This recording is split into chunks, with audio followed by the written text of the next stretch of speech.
The American walks every day, normal, going to work.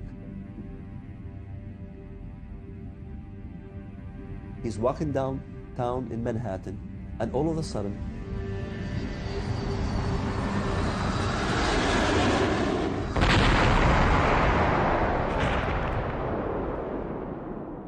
two planes hit the Twin Towers, and they have no clue why would somebody do such a thing.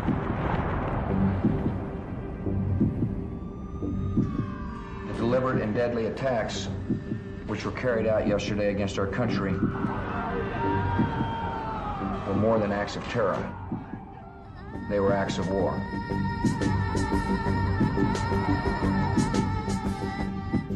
Radical Islam has declared the war.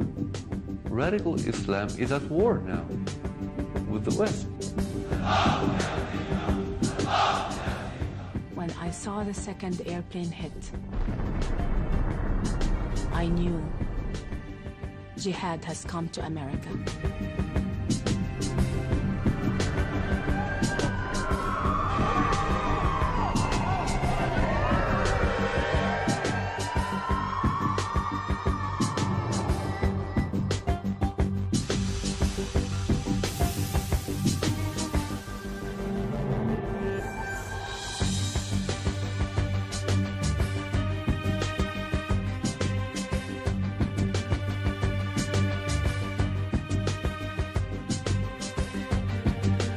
What happened in Bali and in Istanbul and now in Madrid are close to home for all of us.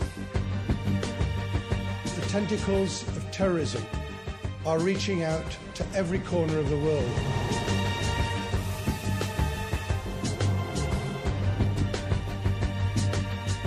London's worst attack since the Second World War. The series of blasts rocked the capital during the busy morning rush hour. A shocking toll of dead and injured, dozens are described as in a critical condition.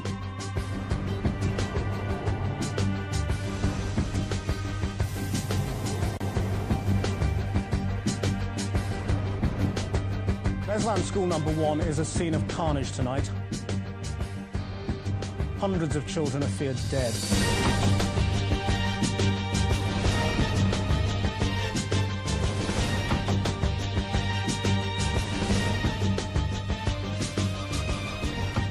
أنا بود جديد ناش زريب بوست روسيا جدود ناش زريب بوست أنا جدود إحنا جرادات زيز ده بود جدود ناش زريب ني كونكريتنا بود مربوطة. Every single country in the world is dealing with this on one level or another. You see that the Thais are dealing with it. You see that the Filipinos are dealing with it. The Europeans are dealing with it in Madrid. The Russians are dealing with it in Chechnya. The British are dealing with it in London and in Manchester. And of course, you see in the Middle East, whether it's in Iraq, in Iran, in Syria, in Lebanon, in Egypt, And of course in Israel and Saudi Arabia, and you go to Africa and you see that jihadis are operating everywhere from Djibouti to South Africa.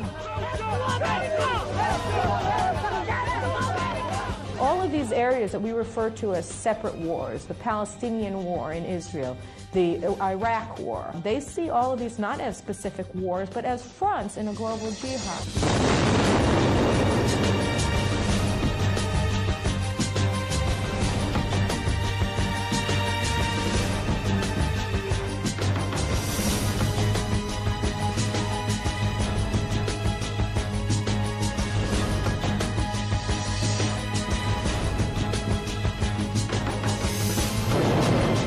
Jihad in paradise.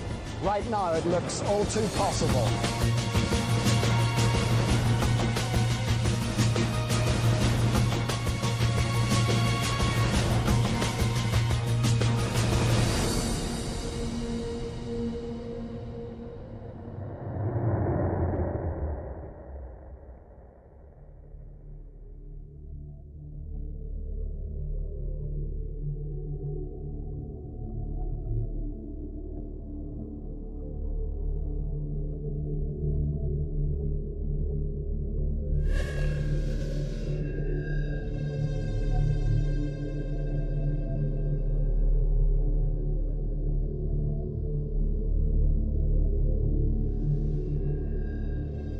نقسم بدماء وأشلاء أطفالنا وعذابات أسرانا وسنمضي نفجر أجسادنا.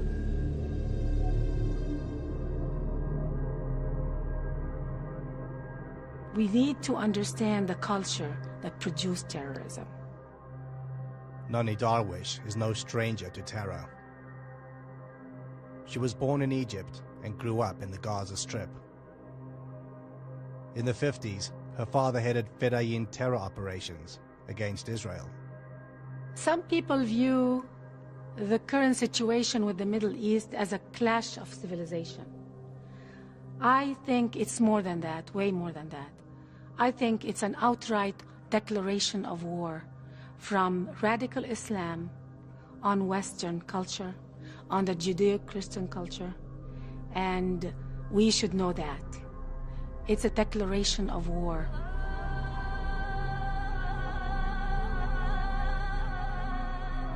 These bombings are taking place not because someone likes to see bodies and count casualties.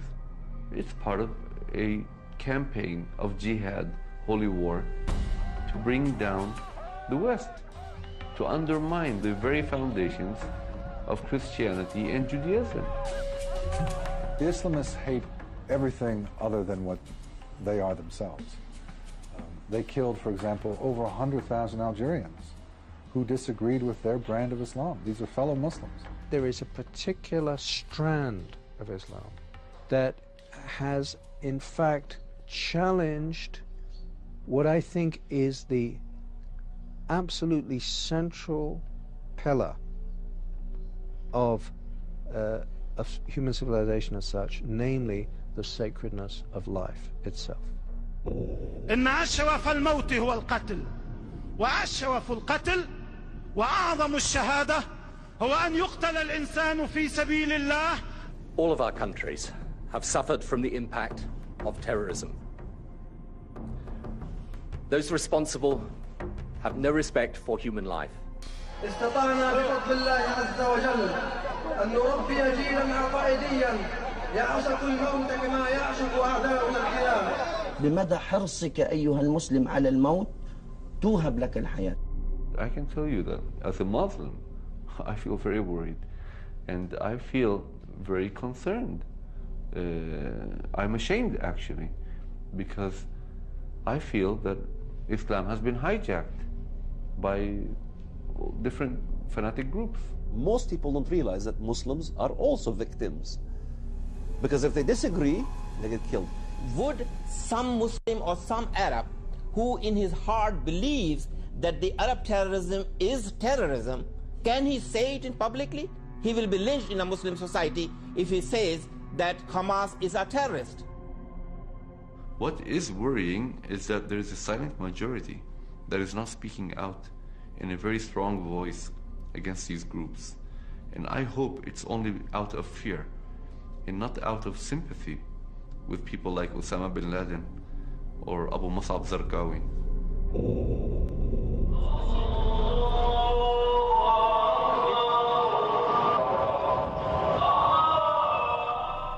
The question then becomes, what percentage of the Islamic world supports jihad and could be considered radicals or Islamic fundamentalists?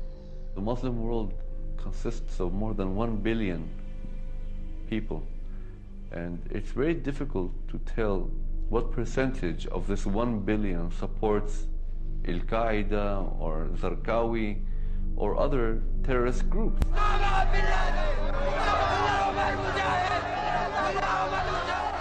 I would estimate that some 10 to 15%, and let me stress it's an estimate, of Muslims worldwide support militant Islam. That is not to say that only 10 to 15% are anti-American or anti-Zionist. No, that's much larger.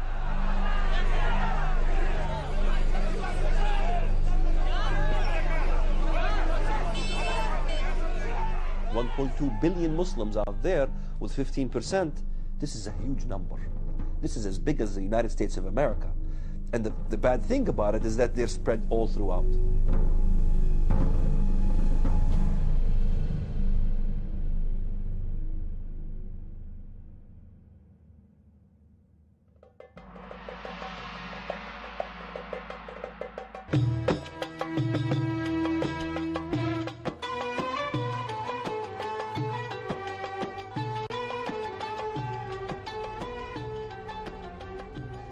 In the Middle East, Islam is our identity, it's our political life, it's our social life, it's our life.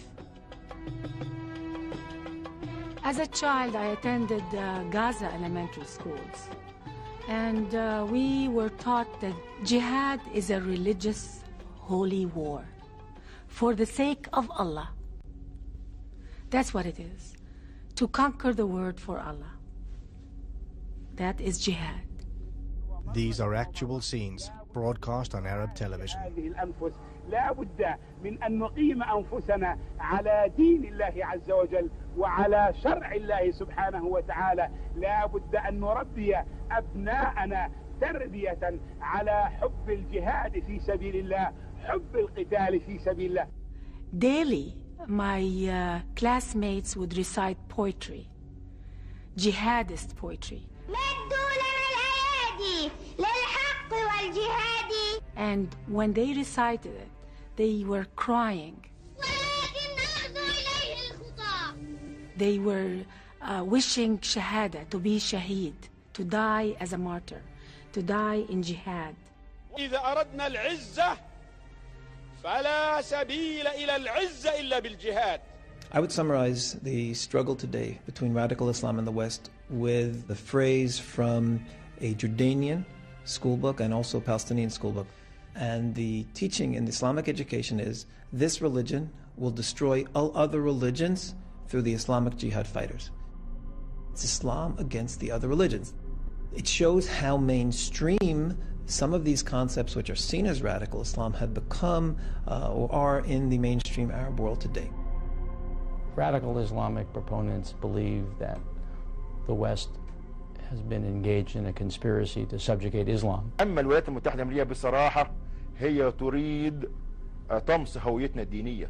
به جنگ مردم عراق اومدن علاوه بر اینکه به جنگ اسلام اصلا اومدن. امریکا هي العدو الاول للامه الاسلاميه لانها تخوض حربا ضد هذه الامه العربيه والاسلاميه. What they are saying is the United States is a threat, is a danger to them, is trying to dominate them, is trying to turn the whole world into America, and this is what they are telling their people they have to fight against. کشورهای دیگر عربی غیر عربی همه هدف اینا قرار میگیره. اینا جهان خاری را دارن دنبال میکنن. And therefore, it is obligatory of Muslims to strike back. الولايات المتحدة عدوة العرب والمسلمين والإنسانية وعلى كل إنسان بما يقدر ويستطيع أن يقاوم هذا العدو. The West needs to be defeated one way or another. بنابراین وظیفه هر مسلمان و هر غیرتمند غیر مسلمانی است که در مقابل آمریکا و امریکیان و انگلیسی‌ها و اسرائیل‌ها بیسته و هر کجا اینا منافعی دارن منافعشون رو باید به خطر بندازن. من يملك أن يقول كلمة في الجهاد الحق هذا ضد المحتل ويقدم بيوت ويقدم شباب وتضرب رقاب وتنسف جماجم. هذا خط النصر والشهادة والتضحية. I mean, therein lies the issue of the threat of militant Islam, the anointed right to carry out executions of anybody who is considered a threat to Islam itself.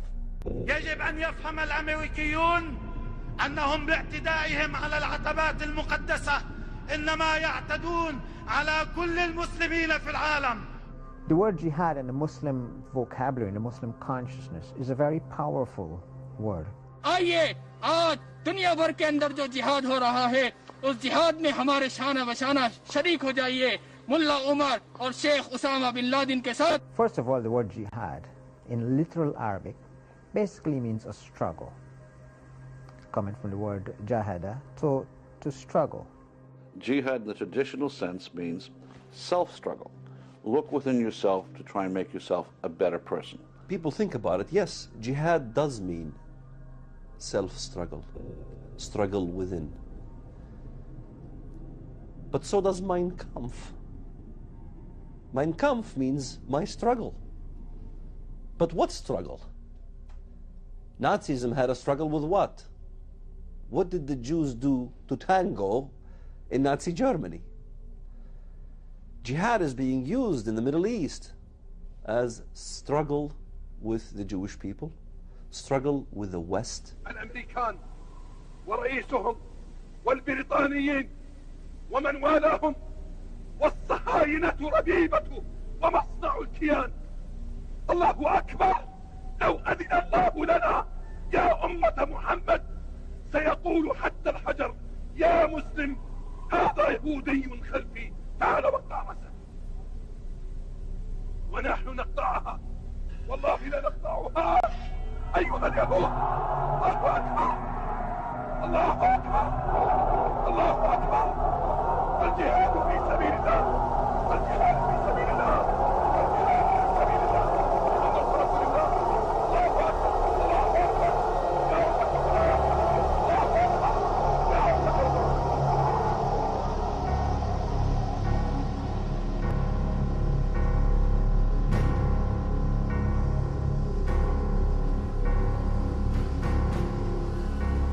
مراهق بريطاني انتزع قلب عجوز بعدما طعنه وشرب من دمها. هناك ناس مهووسون بمص دماء كبار السن. وهؤلاء وحوش على شكل بشر. The main theme in most of the Arab media is hostility to Israel and the United States and the West. آنکان تندیس بی همتای آزادی دشمن توحید و توهین خداوند. In the Arab media there is a process of demonizing Jews and the West. There is widespread use of this theme of portraying Israel and the United States as Satan, and this is an integral part of Arab Islamist propaganda. الشيطان الشيطان مغرور الشيطان يحتل الأوطان بسلاح الطغيان. إنه الشيطان منبع الطغيان إنه الشيطان منبع الطغيان. The amount of hate propaganda is far more extensive and pervasive than the attention it has received in the Western media.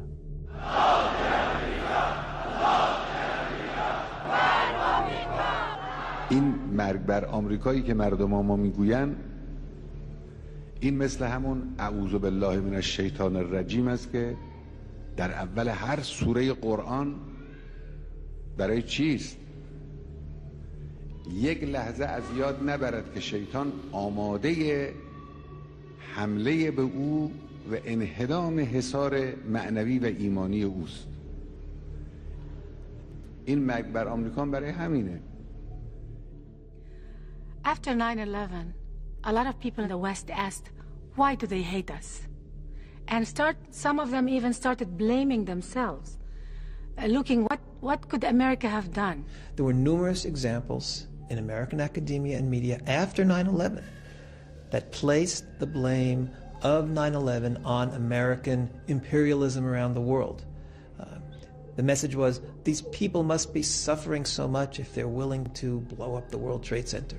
And they started saying, what could have we done to make them so angry at us? Is it our foreign policy? Is it us? What did we do? From the Western eyes, that seems very logical. Why would someone go blow up the World Center? Now, this message was given in academia, it was given in a significant part of the media, and it is unfortunate because, again, it is distracting the population from the real source of the problem, which is an ideology which wants to destroy the West. It's their duty to do jihad.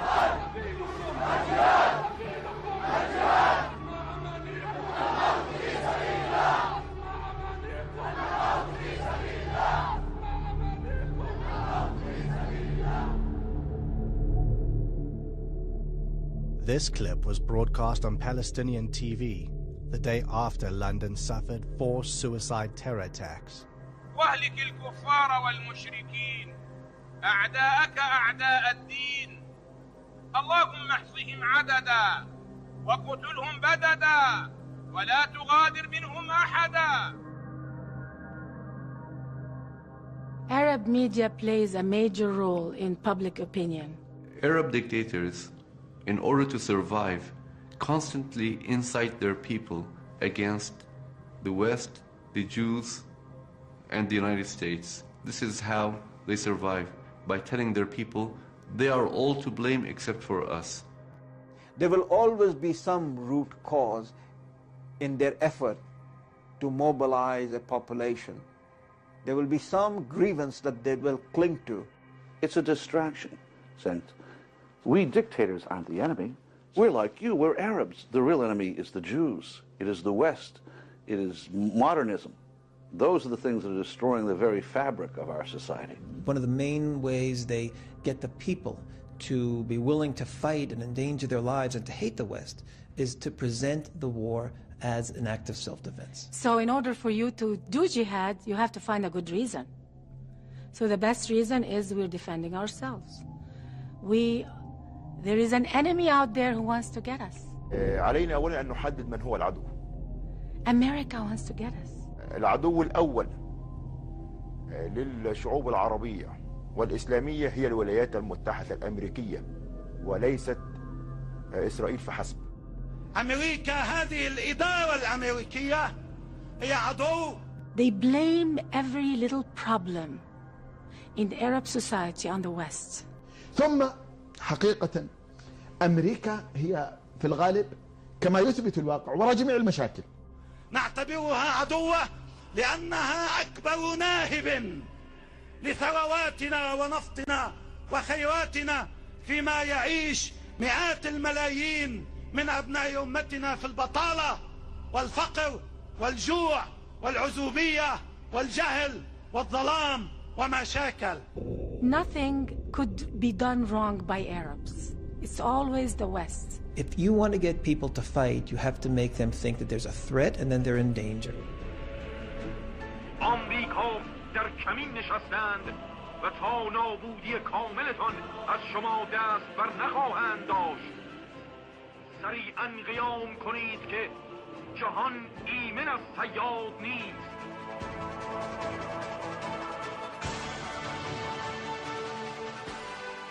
This is an integral part of Islamist propaganda.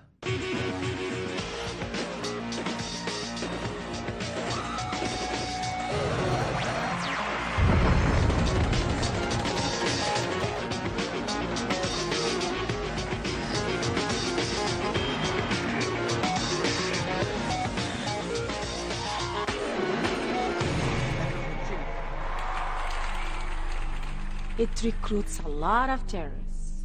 That's the purpose of the Islamist propaganda, is to make the people angry, hateful against the West, to be willing to fight them. وشعارنا الذي رفعناه ولا نخشى أن نكرره في كل عام: الموت لأمريكا.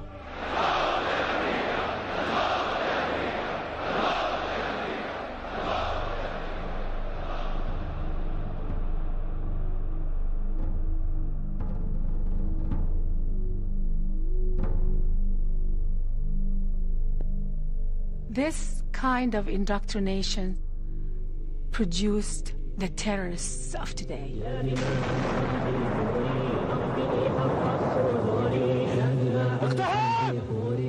They are the natural product of indoctrination. In a television interview, an Arab intellectual admits that there is a distinct connection between propaganda and terrorism. أنا بقول إن فضائياتنا ينطبق عليه ما يسمى إعلام الإرهاب. نعم. تروج طروحات تعصبية، يعني قد لا يكون إرهاب مباشر بس تروج تعصب. والتعصب هي بداية العنف، الغلو عندهم في الرأي. والعنف هو اللي يؤدي للإرهاب. يعني ما هو تعصب، تطرف، عنف، إرهاب. This propaganda throughout the Arab world has a very significant effect on the adult population, on the children growing up. أنا يعني أتمنى لو بوش يموت بالنار، ويعني خاطر أروح حق شارون وأذبحه بالمسدس وأطعنه بالسيف، لأنه مثل ما هو يسوي حق المسلمين وحق فلسطين. أقول حق بوش إنه هو خنزير وإن شاء الله يا رب يموت. A child isn't born hating. A child has to be taught to hate. A child has to be taught to fear.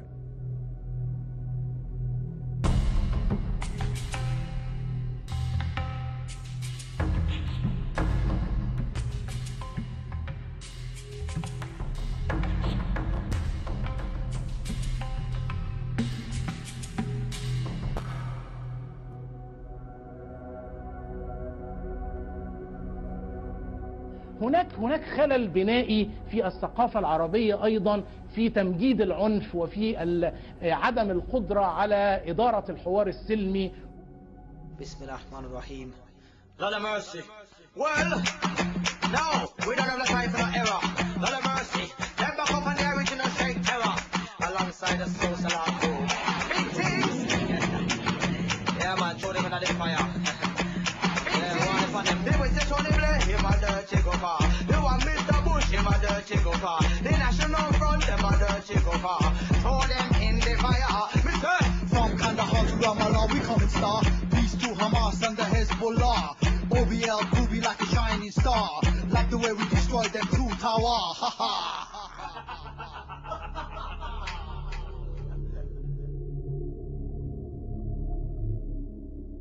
On 9/11, with the destruction of the World Trade Center, there was a general response in the Muslim world of delight. With the Palestinians, perhaps the most extravagant.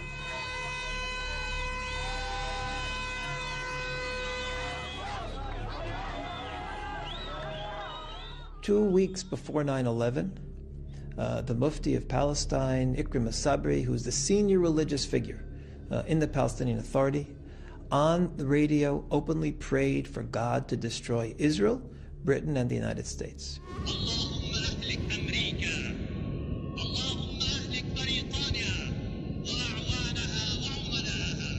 When you hear the same message over and over and over again,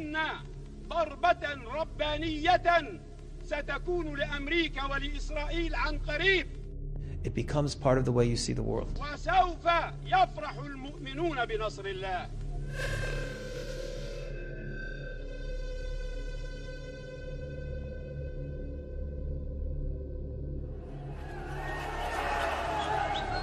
In Pakistan, ordinary citizens are whipped up into a frenzy at the very sight of a burning American effigy.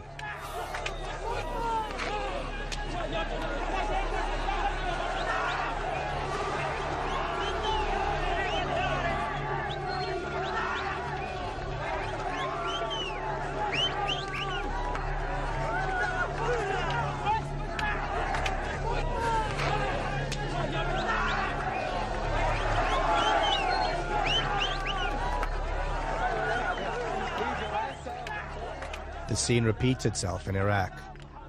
This time, it's not an effigy that's burnt, but American civilians whose vehicle was ambushed by Islamic militia.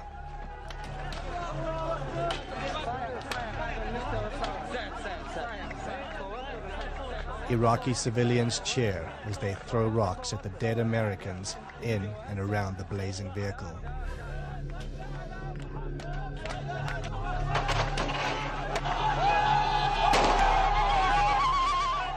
Amidst shrieks of delight, the charred corpses are then dragged through the streets.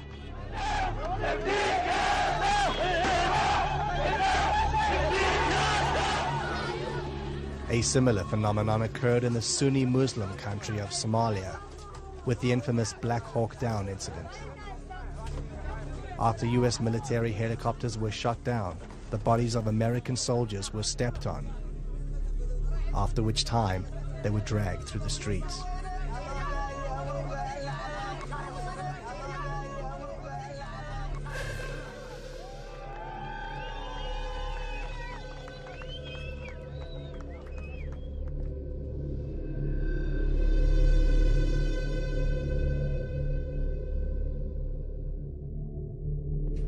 ونقول إن الذين يدنسون المصحف الكريم كتاب الله فجر غادرون.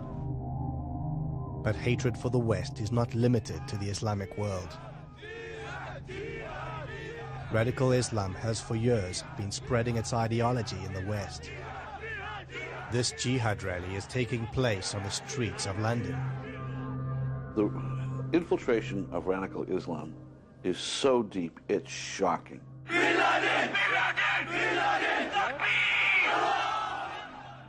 And everyone's in denial about it. The minute you say, oh, this is an extremist group, you know, all of a sudden it's, oh, you're not being politically correct. You have Al-Muhajirun, who's an open-fledged terrorist entity, speaking out on the streets, calling for Muslims to jihad against Britain.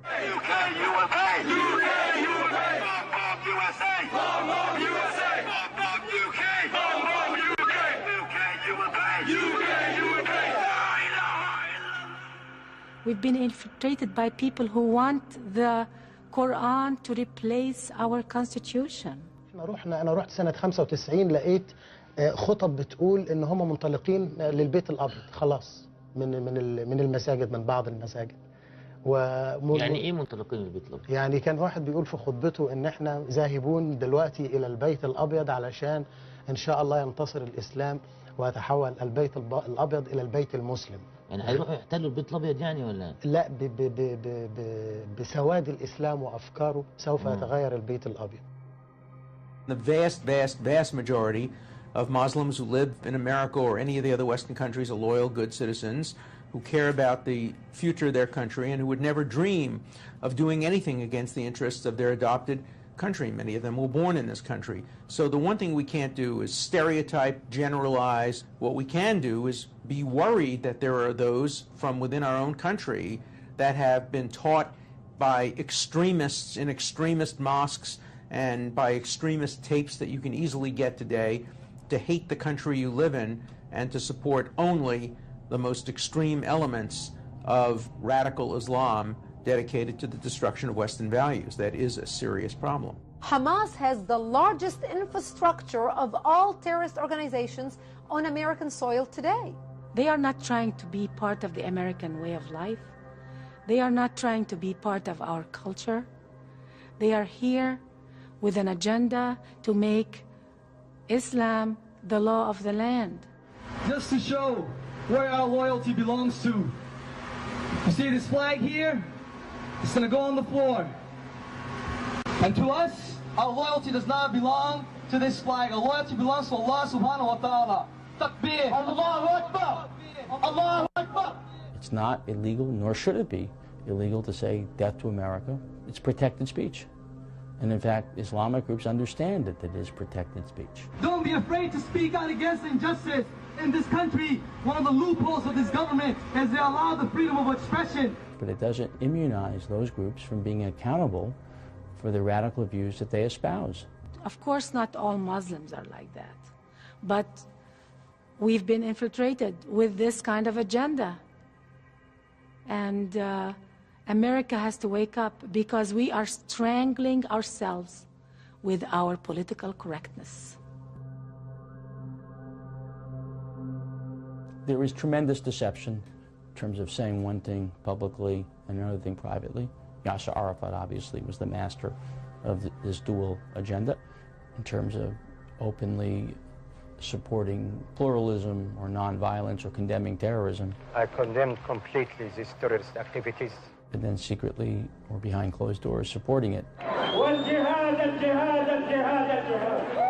Sometimes you would find a Muslim who appears to be moderate. We were the first, as you may remember, post-September the 11th, who said that the actions of flying planes full of innocent civilians into buildings is not legitimate. But in his deeds, he's not as moderate as he is. We are here to talk about the Magnificent 19. Those who 2 years ago today split the world into two camps, into the camp of Islam and the camp of non-Islam or Kufr.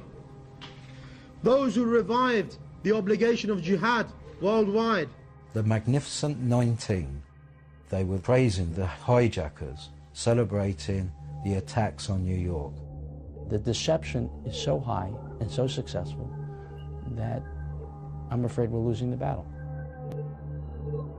In order to expose British terror groups like Al-Muhajirun and supporters of Sharia, Glenn Genvey collaborated with Jonathan Galt and acquired recordings of the group's meetings held in London mosques. The tapes reveal open incitement to violence and terror, in particular from Abu Hamza al-Masri, who calls upon followers to kill the kuffar, or non-Muslims. What makes Allah happy? Allah is happy when a kafir is getting killed. Abu Hamza, in one of the clips, is talking about the word kufar, that if you are not a Muslim and you live in a Muslim land, you are like a cow. That's his word. You see, the Islamic rule, if a kafir goes into a Muslim country and he's walking by, he's like a cow going, anybody could take him. That is the Islamic rule, and this is the opinion of the fuqaha. It's not my opinion. If you read the books of jihad, you'll see. You can take him to market, you can sell him. Kafir is walking by, he went inside, you catch him, what are you doing here? Then he's a booty, you can sell him the market. You can kill him. If Muslims cannot take them and sell them in the market, then you just kill them. It's okay. Abu Hamza also engages in hate speech against America. America is a blackmailing nation which will take power until there is nobody in the planet out of its order. The new God of the planet, and Allah will destroy America. Hamza's a speaker, he brainwashes people. He gets funding, he sends them to commit murder abroad. Al-Mujahirun is a UK-based Islamic pressure group with offices in Pakistan. 25-year-old Abdul Salam grew up in London's Brick Lane. Now he's a recruiter for the Taliban. What's your involvement in recruiting and training young British Muslims? For the Muslims from Britain, there's hundreds of them that come over from Britain to Pakistan or Afghanistan. And what we do is we supply them with weapons, clothing, we feed them, we shelter them. Yeah, I'm British born, British bred. Are you willing to kill British soldiers? I'm willing to kill British soldiers simply because of the fact that they're engaging in a war that is against my brethren. The links from the UK go abroad and back. This is what makes it a global problem.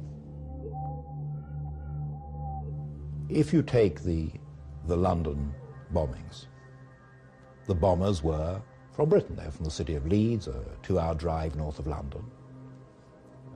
British Muslims, but British.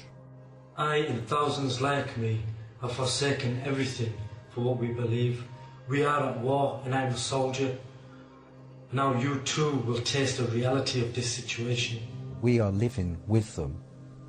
They are here. They're not outside our borders, they are here.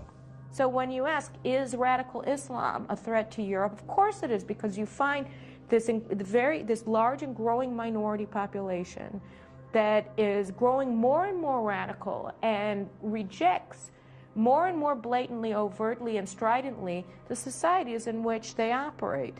They are using our laws against us. They are using our democracy against us.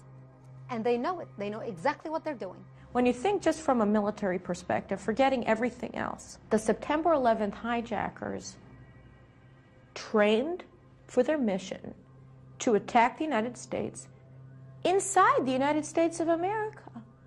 That is something unbelievable. Here, these 19 Arab Islamic fundamentalists come to the United States, dress like Americans, get American driver's license, register in American flight schools, and in American flight schools, they learn how to destroy the World Trade Center with American jetliners. That is an unbelievable thing. That means that you don't need necessarily to have geographical territory at your disposal, because you can use the geography, use the territory of your enemies in order to destroy your enemies. That is the most postmodern type of warfare we've ever seen. It is the first war where no state is in war. It is a transnational war with transnational actors that is spread across beyond state and cannot be controlled by state. In fact, they can themselves infiltrate states, influence states, but they are not state actors. That is what makes this war far more difficult to execute. I think the world, despite the number of attacks on various countries, is still in denial. They don't want to believe that someone has declared war on them.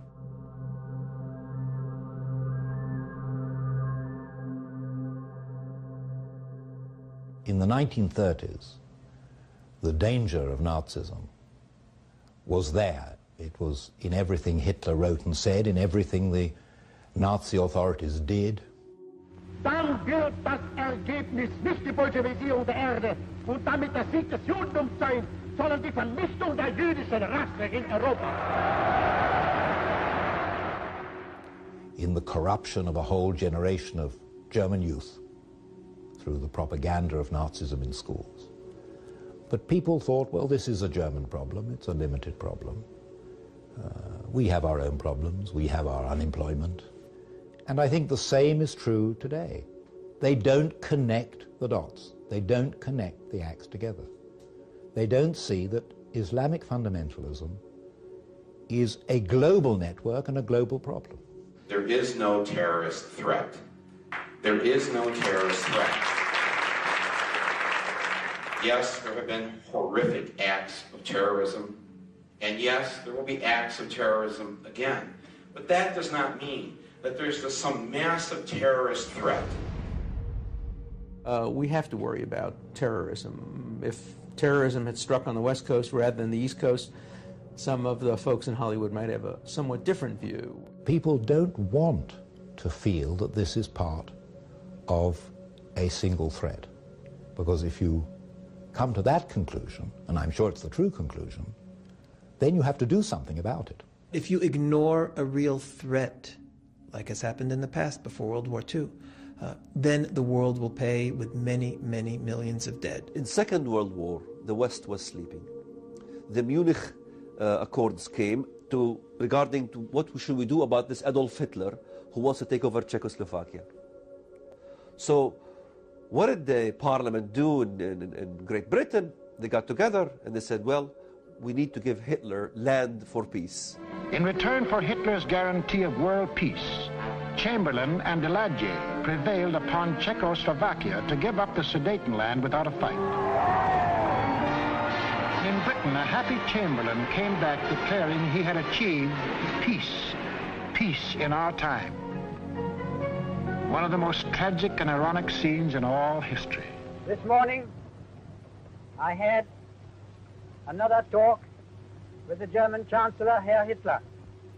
And here is the paper which bears his name upon it as well as mine. Chamberlain believed that they could do a deal with Hitler, that Britain and Germany had a special affinity. We regard the agreement signed last night and the Anglo-German naval agreement as symbolic of the desire of our two peoples never to go to war with one another again. Winston Churchill had warned his country and his government that they were pursuing a disastrous course with regard to appeasing Germany. These gangs of bandits have sought to darken the light of the world, have sought to stand between the common people of all the lands and their march forward into their inheritance. Peace. It wasn't peace. By taking the Sudetenland, they had made Czechoslovakia defenseless, a ripe plum ready to fall into Hitler's lap. Within 6 months of declaring that he wanted no more territory anywhere, he violated the Munich Agreement. Austria and Czechoslovakia were gone without a fight, and Hitler was getting his control of Eastern Europe. Poland was next on the map.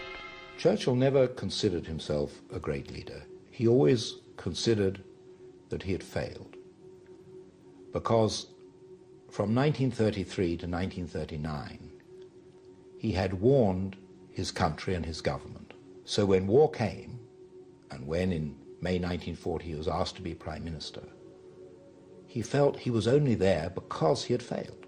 That if he had been listened to, if the country had understood the German danger, if the country had allied with other states threatened by Germany, then this situation would never have come to pass. That Hitler could have been deterred.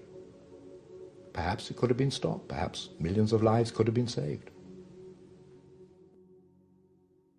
Today, the press, by minimizing the potential threats, by ignoring the potential threats, are doing a tremendous disservice to the West by not alarming the people to what they should be alarmed about. When you ignore what people are saying, when they're actively on a daily basis, calling for your own annihilation, calling for the annihilation of your country, you're ignoring them at your own risk. The same thing is happening now again. History is repeating itself. I was a very intense believer in the Nazi ideology, and I know what a supreme dedication to an ideology can do. From an early age, Alphonse Heck was influenced by the Nazi worldview. He joined the Hitler Youth at the age of 10, and by the end of World War II, he was a high-ranking officer of the Hitler Youth. It is absolutely correct to say, if you can't learn from the events of Nazi Germany,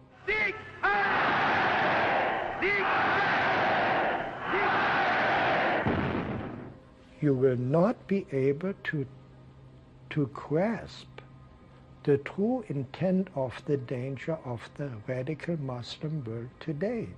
You're simply hiding.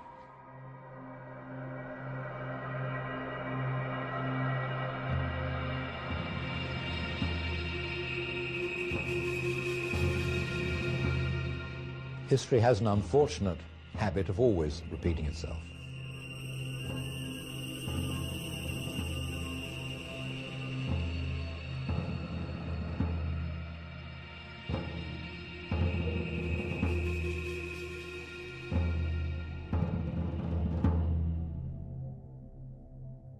The idea that the radical Muslims have and that Nazis had is they demonize the Jews.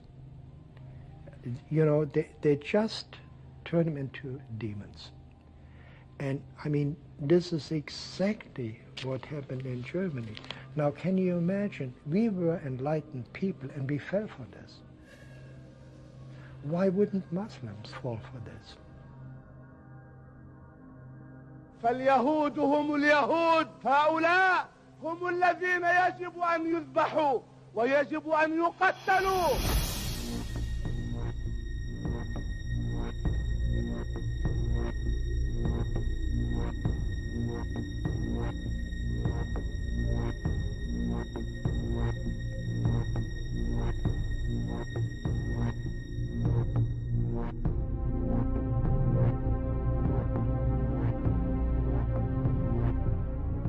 هنيئا لمن وضع حزاما ناسفا على نفسه أو على أبنائه ودخل في أعماق اليهود وقال الله أكبر ولله الحمد لا إله إلا الله محمد رسول الله. They are killing the infidels just like the preacher in the mosque told them to do. It's their duty to kill them. تا اسرائیل از صحنه روزگار حذف نشود این فریادها به قوت خود باقی.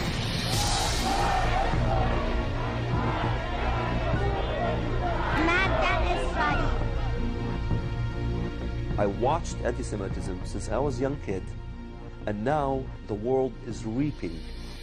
These eggs are hatching, and what's coming out is literally something that comes out of Nazi Germany.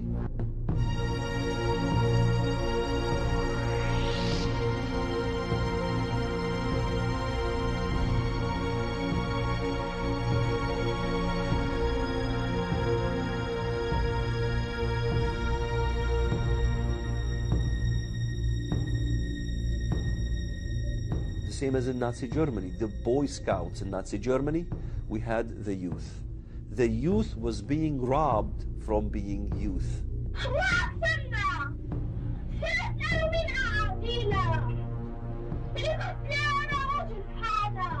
Arab children are being taught that Jews are inherently not human, that they are born from monkeys and pigs, that it's perfectly all right to kill them, that is a command from Allah to kill all Jews. اسمك ايه؟ بسملة. بسملة عندك كام سنة؟ 3 سنين. انت مسلمة؟ بسملة انت تعرفي اليهود؟ بتحبيهم؟ لا ما بتحبيهمش ليه؟ كده. عشان هم ايه؟ هم قردة وخنازير. عشان هم قردة وخنازير؟ مين قال عليهم كده؟ ربنا. قال عليهم فين؟ القرآن. قال عليهم في القرآن كده صح. I think the worst form of child abuse is teaching a child to hate. What we have on Palestinian TV and on Saudi TV over and over again are little kids being taught songs, I want to be a suicide bomber. إذا احتجت على باب القدس أصبت بدائيا بزي مقاتلي بزي مقاتلي برافو. The radical Muslims, without any doubt, learned from the Nazis and how to indoctrinate the young. You know, kids 8, 6 years old, 9 years old, 10 years old, teenagers watching cartoons. And what do they see? They see a depiction of Sharon in this thing called Dara-Cola. You got Coca-Cola, you got Dara-Cola. But Dara-Cola is Arab blood.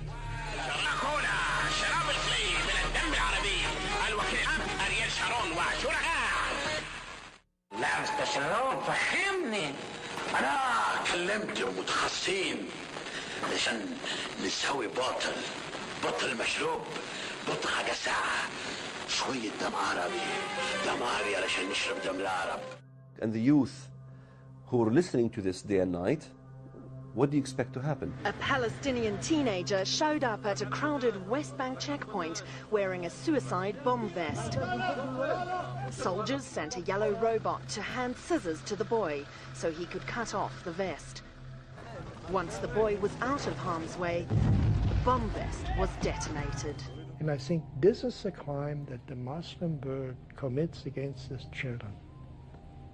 Hitler committed a crime against young Germans. Took me a long time to see that. But what the Muslims do to their own children is even worse.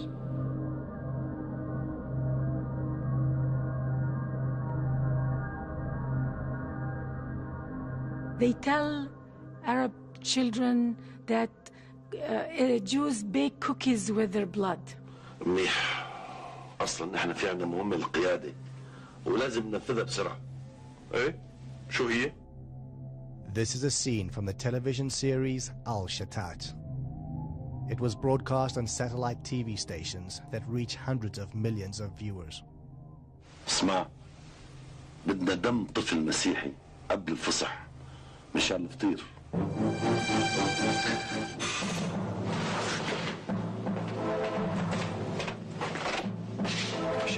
شالوه حدا شافكم؟ لا. متأكد؟ طبعا. معناتها خلينا نبدأ فورا. أدم ندور على البيت. تكرم حبيبي بعد شوي بنروح. Throughout the Middle Ages, there was this libel that the Jews needed blood of a Christian child to make matzah. Now, of course, today the world knows this is totally libelous accusation, no connection to truth at all. Yet the Al-Shatat film was able to include a video depiction of this ancient blood libel as if this is real Jewish ideology.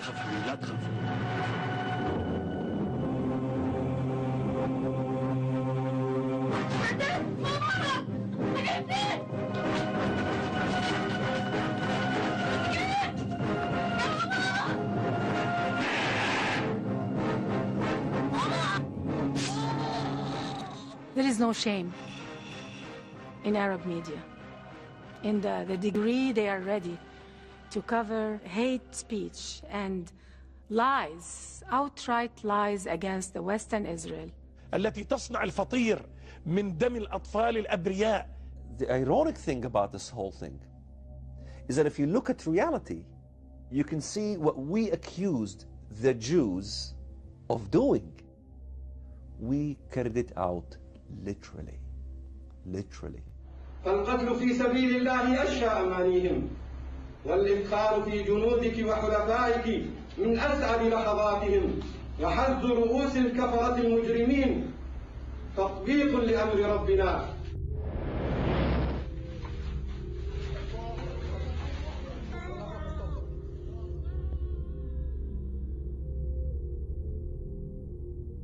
Cameras are there for the whole world to see it, but the world refuses to see. Shalom, shalom. فصح مجيد. فصح مجيد. When I see films like Shatat or broadcast during Ramadan, I see a recurring theme. I don't see anything new, in fact. I see attacks against Jews. I see an attempt to depict Jews as bloodthirsty people, as murderers, as a people who would sacrifice Christian children to drink their blood during their holiday. حبيت ذوقك فطير الفصح المقدس. شكرا.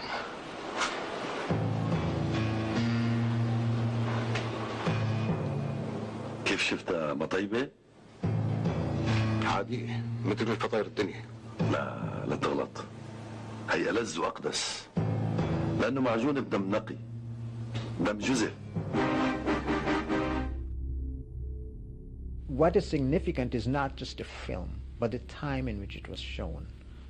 Ramadan is a time when people will look at the TV because it is a month in which Muslims traditionally think there's a lot of blessing and there's a lot of religious education going around. So when you choose that month to show a particular film that is anti-Semitic, you are grabbing an almost captive audience. And it just shows you how dangerous propaganda could be. How could you possibly believe this in the 21st century? How could you possibly believe this? And yet, they believe it because of the incessant propaganda. If you would have asked me when I was 6 years old, who are the worst people on the face of this earth, my answer would have been they're Jews. They ought to be killed. إسرائيل هي عدونا. هذا كيان غاصب غير قانوني غير شرعي ولا مستقبل له في أرضنا ومصيره يعبر عنه دمنا والشعار الموت لإسرائيل.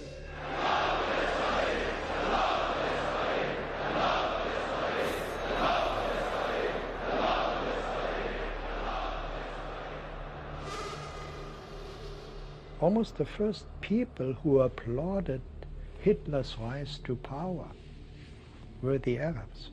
The Nazis and the Islamists share a common conspiracy theory. The Jews control America, for example.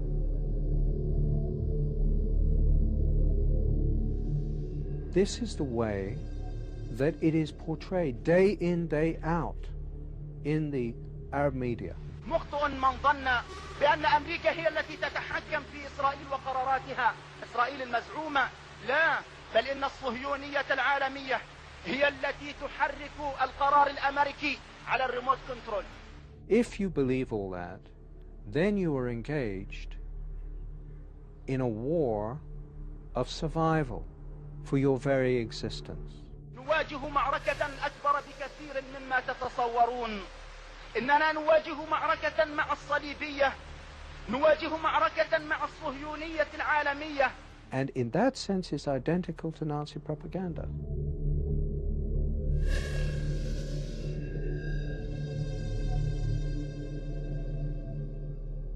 This is a war of propaganda in which the same techniques of subversion that we saw earlier in the challenge posed by fascism and Nazism are repeating themselves.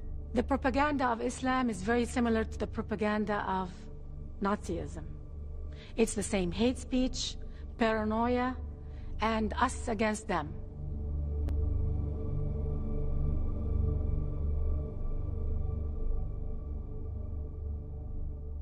Here is a critical point that is generally overlooked. The anti-Semitism of the Nazis had a great appeal already in the mid-1930s to many Arab nationalists and Islamic fundamentalists. From the mid-30s, from 1936 on, Hitler and his propaganda sections made a great effort to win over the Arab peoples of the Middle East. We see that the undisputed leader of the Palestinian Arab national movement of the 1920s, 1930s and 40s, Haj Amin al-Husseini, the Mufti of Jerusalem, was a fervent admirer of Adolf Hitler. The Mufti was one of the founders of the radical Islamic movement, and Hitler saw at once that this man not only could serve his purpose, but wanted to serve his purpose. There is a very important meeting between Hitler and the Mufti of Jerusalem on the 28th of November 1941, of which we have a full protocol. And what Hitler explains is that this is first and foremost a war of extermination against Jewry, and he tells him to lock this secret in his heart. He is revealing it to the Mufti. It's extraordinary he should choose the leader of the Palestinian Arab National Movement for this revelation, which is in an official German document. It seemed strange to us that a Mufti who was not a pure Aryan was being received by Hitler. But they said, no, we have the same goal, which is the extermination of the Jews. The Mufti was sent to the Balkans, where he raised a Bosnian Muslim SS division. He had several SS divisions, the Handschar division, for example, where they had nominally Croatian officers, but the rank and file of the unit were entirely Muslim, Arab Muslims, and they were bringing them in from all over the world. I was utterly astonished that the Grand Mufti of Jerusalem had raised a Panzer division of Bosnian Muslims to fight along the Waffen-SS.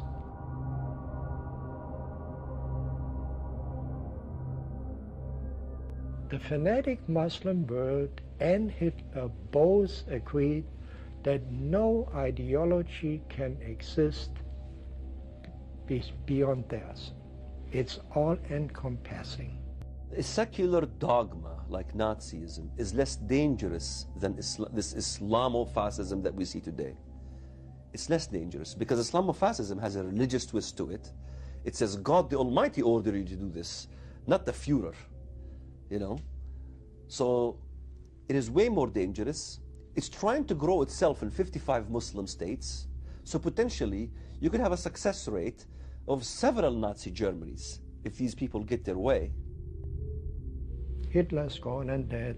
The German people are not the Nazis of 1944, but the Muslims have never wavered in their goal, which really is, if they possibly could, to kill all of the Jews. I'm convinced of that.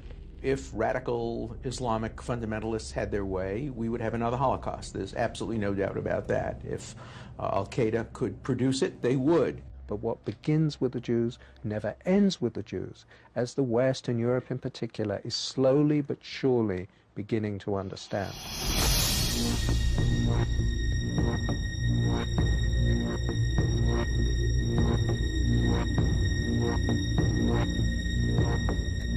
The Jews are the prologue. After the Jews come the real issues. Whatever happens to Israel,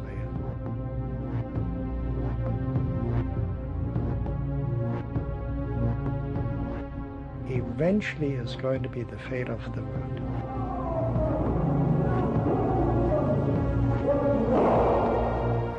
Israel presents the warning.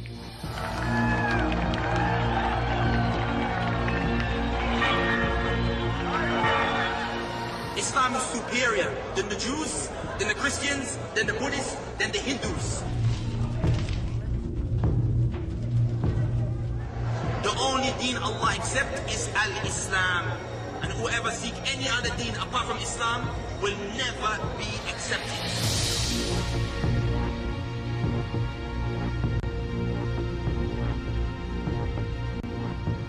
And the Christians are kafirs. And you may say to yourself, no, they're innocent. No kafir is innocent.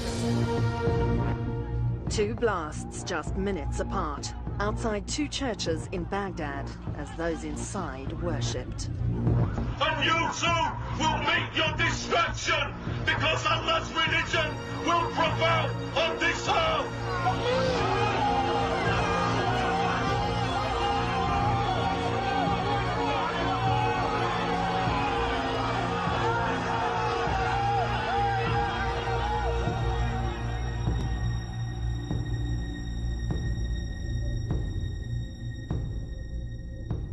They've been very clear about it. They're the same as Hitler's goals, kill all the Jews, crush the democracies, destroy Western civilization. They wish to strike down the West. They want to defeat the West. They want to defeat Christianity. They want to defeat Judaism. They want to spread Islam in their own way. أن الله عز وجل أوجب علينا أن ننشر هذا الدين في الأرض كلها. It's very clear. We've heard it so many times from many Muslim leaders that they want to Islamize the world. پیام انقلاب پیام جهانی است، در جغرافیا و زمان محدود نمی شود. تردید نکنید که انشاءالله اسلام همه کجا رو فتح خواهد کرد؟ همه قله های جهان رو فتح خواهد کرد. قد حكمنا الدنيا وسيأتي يوم والله نحكم فيه كل الدنيا.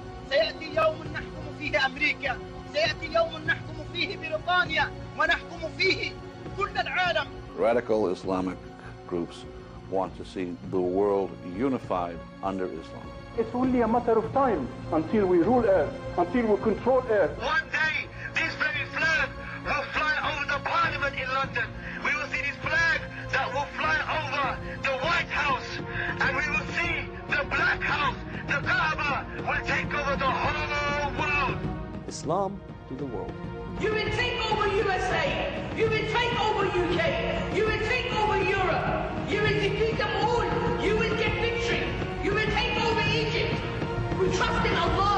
Indeed, there is we who sent his messenger, Muhammad sallallahu alaihi wasallam, with the deen of Haqq, with Islam, to dominate all of our other religions, to dominate the United States, to dominate the world, even though the non-Muslims may hate it.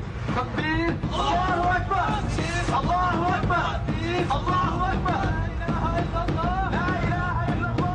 At the end of the day, Islam must control Earth, whether we like it or not. It's a promise from Allah subhanahu wa ta'ala. It's a promise from Rasulullah subhanahu wa ta'ala.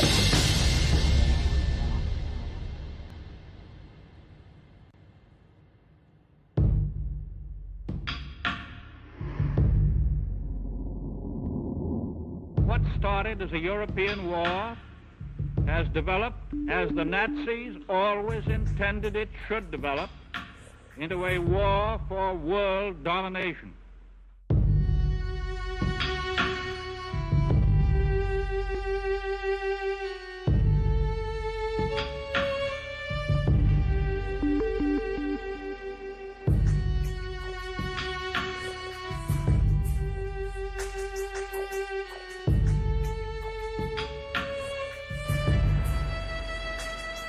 It is coming very close to home.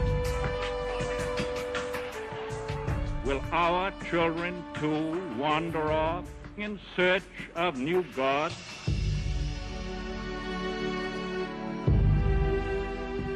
We do not accept, we will not permit this Nazi shape of things to come.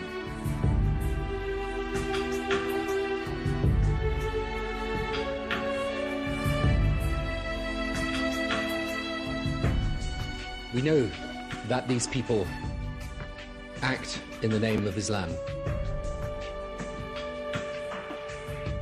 But we also know that the vast and overwhelming majority of Muslims here and abroad are decent and law-abiding people who abhor this act of terrorism every bit as much as we do. So if they truly want to bring out the compassion and peace element in Islam, they really have to behave like it. They have to teach it in their schools. احنا ما نجحنا في أن نحبب أولادنا إلى الحياة. علمناهم كما قيل كيف يموتون في سبيل الله.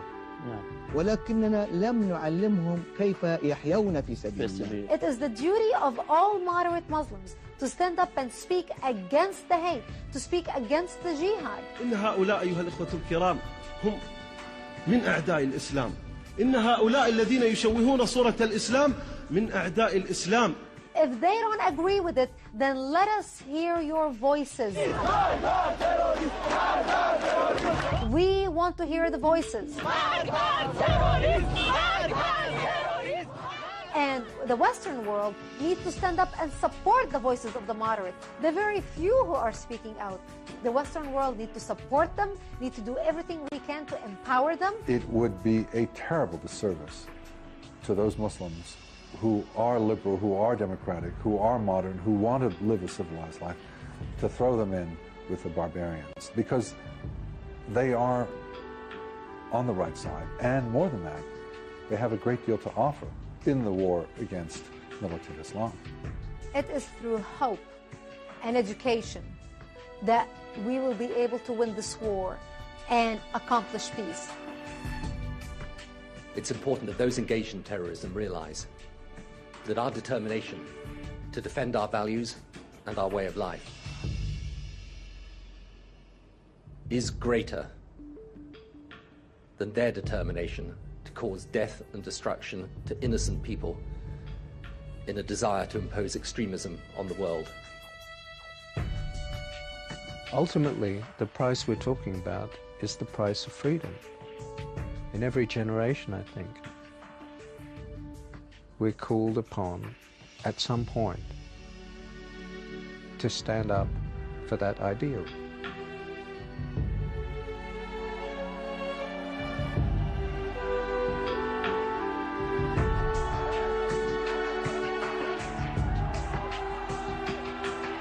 There is no evil that I'm aware of in history that has simply disappeared of its own accord.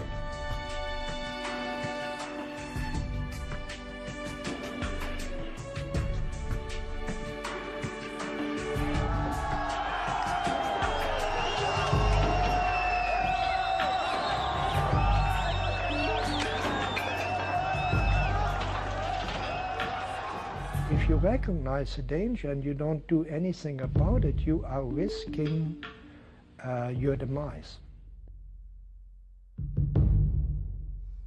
We cannot claim ignorance anymore. Where evil triumphs, it is because there were not enough good people to stand up to defeat it.